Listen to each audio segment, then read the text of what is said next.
नमस्कार दोस्तों, दुर्गा सप्तशती के पार्ट 3 में मैं आपसे आज चर्चा करूंगा कि दुर्गा सप्तशती के इन 13 अध्याय का महत्व क्या है।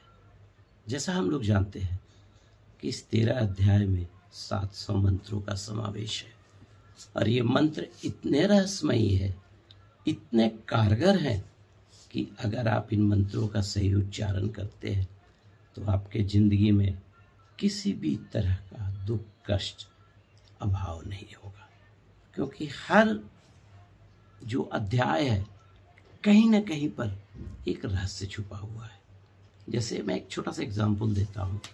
जैसे द्वादश अध्याय है, उसमें 16वां और 17वां सर्ग जो है दुर्गा सप्तशती का, उस मंत्र को अगर रात में पढ़ा जाए और तकिए के नीचे रख लिया जाए लिखकर, तो जो बुरे डरावने सपने आते हैं वो बिल्कुल ख़त्म हो जाएंगे। उसके अलावा जैसे आपने कभी ध्यान दिया, ये जो मंत्र है, जयंती मंगला काली भद्रकाली कपालिनी दुर्गा क्षमा शिवा धात्री स्वाहा स्वधा नमोस्तुते, इसमें माता दुर्गा का नव स्वरूप का वर्णन है। तो चलिए समय न गवाते हुए मैं आपसे चर्चा करता हूँ कि इन 13 अध्याय का महत्व क्या है।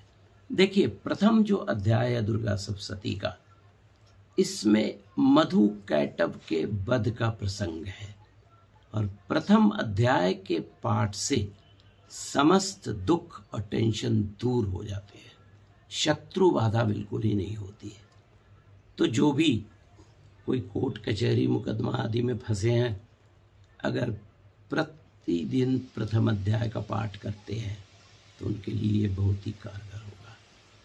द्वितीय अध्याय की चर्चा करता हूँ।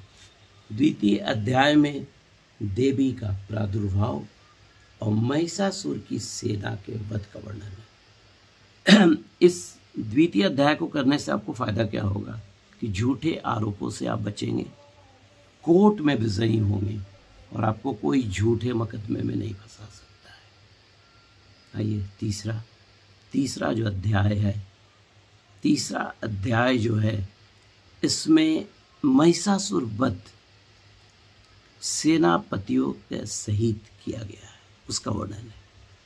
इस मुकदमा में विजयी, मुकदमा से गिर गए हो, 11 पाठ 11 दिन तक करें, आप डिफरेंस देखेंगे कि क्या फायदा होता है आपको तृतीय अध्याय से।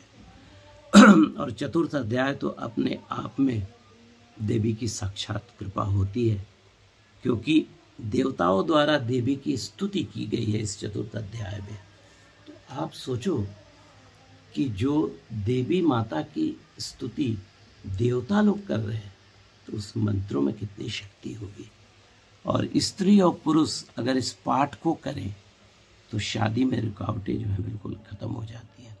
उसके अलावा पंचम अध्याय में आते हैं। इसी पंचम अध्याय में हमारा देवी सुक्तम भी है, या देवी सर्वभूतेषु मातृरूपेण संस्थिता नमस्तस्यै नमस्तस्यै नमस्तस्यै नमो नमः करके, इस अगर घर में अप्रत्याशित घटना घट रही हो, लगता है कि भूत प्रेत बाधा का कुछ संयोग हो गया है, आप कुछ नहीं करते, नेगेटिव एनर्जी आ गई है, वाइब्स आ गई है, नौकरी में बाधा हो रही है, पंचम अध्याय का पाठ करें, आपको इससे निजात मिल जाएगा। अब आइए छठे अध्याय की चर्चा करता हूँ। छठे अध्याय में धूम्रलोचन वध का वर्णन है। अगर छठे अध्याय को आप करते हैं तो जिंदगी की सारी बाधाएं दूर हो जाती हैं और इस अध्याय का पाठ करने से बहुत ही लाभ होता है। आप अनवरत करें, आपको फायदा होगा। सातवां अध्याय क्या है? अगर आप सातवां अध्याय का पाठ करते हैं, अगर आपको लगता है किसी एस्ट्रोलॉजर ने बता दिया कि काल सर्प योग है, राहु केतु ग्रह परेशान कर रहे हैं, तो आप 7वें अध्याय का पाठ करें, मन में छुपी कामनाओं की पूर्ति हो जाएगी और अप्रत्याशित परिणाम मिलते हैं 7वें अध्याय से। 8वां अध्याय पढ़ेंगे तो आपके चेहरे पर आकर्षण बढ़ जाएगा। मार्केटिंग जॉब वाले लोग अगर इस अध्याय का पाठ करें तो उनको मार्केटिंग में यथोचित सफलता मिलेगी। मंगल संबंधित बीमारियां अष्टम अध्याय का पाठ करने से ठीक हो जाती है। जैसे खुजली हो गया, इचिंग हो गया, बवासीर हो गया, low blood pressure, high blood pressure की शिकायतें हैं, आप करके देखो, you will get the better result. अब आइए 9वां अध्याय। 9वां अध्याय प्रॉपर्टी डीलर वाले इस पाठ करें। संपत्ति संबंधित विवाद का निपटारा हो जाता है 9वें अध्याय से। रियल एस्टेट के व्यापार में भी फायदा होता है 9वां अध्याय करने से।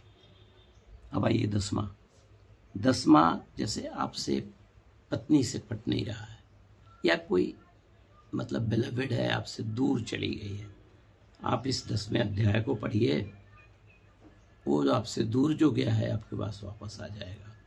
पति पत्नी के विवाद का निपटारा हो जाता है 10वें अध्याय से। और अगर इस पाठ का नियमित जाप किया जाए तो गायब व्यक्ति, घर से गुस्सा कर निकले हुए व्यक्ति वापस आ सकते हैं।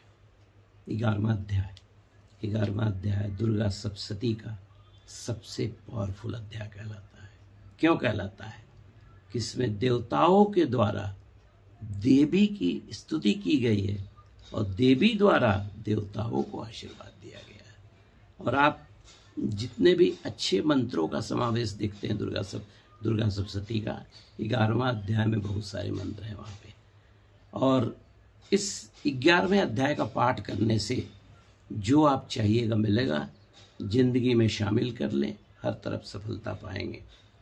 12वां अध्याय, अगर आप जटिल से जटिल रोग से पीड़ित हैं, आप करके देखिए, आपके रोग का निदान हो जाएगा। और 13वां अध्याय में देवी की कृपा, आशीर्वाद और बचा खुचा जो भी चीज़ आपकी ज़िंदगी में घट रही है, भगवती सब प्रदान कर देती है। तो चलिए, इन्हीं शब्दों के साथ मैं विराम करता हूँ अपने YouTube चैनल को। अगर मेरा चैनल सब्सक्राइब को करेंगे तो मैं और भी कुछ वीडियो आपको प्रोवाइड करूँगा, नहीं किया है तो कर लेंगे। अगले वीडियो में कुछ और भी बताऊँगा। अभी अगले वीडियो में मैं बताऊँगा कि सिद्ध कुंज का स्रोत, उसका क्या महत्व है, क्या है सिद्ध कुंज का स्रोत। चलिए, तब तक के लिए नमस्कार।